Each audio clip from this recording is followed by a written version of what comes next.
Kung may asawa o karelasyon ka na, maging maingat sa pakikipagkaibigan na pwedeng humantong sa pag-ibig.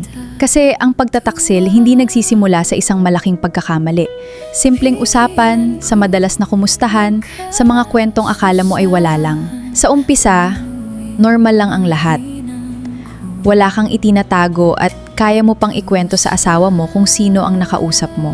Pero habang tumatagal, napapansin mong mas hinihintay mo na ang message niya. Mas nagiging personal ang mga usapan at unti-unti may mga bagay ka nang pinipiling itago. Doon nagsisimula ang problema. Hindi dahil may nangyari na agad, kundi dahil alam mo sa sarili mong may mali nang nabubuo. Kailangan mo nang magsinungaling para lang maitago ang isang tao. Ibig sabihin lumalagpas na ito sa tamang hangganan. Tandaan mo, ang tukso hindi agad dumarating ng malaki.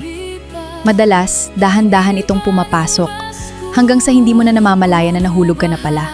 At kapag dumating ang araw na mabunyag ang lahat, hindi lang ikaw ang masasaktan.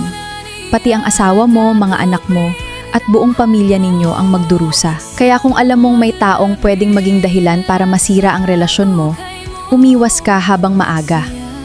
Hindi ka hinaan ng lumayo. Mas malaking respeto yon sa taong naghihintay at nagtitiwala sa'yo sa bahay.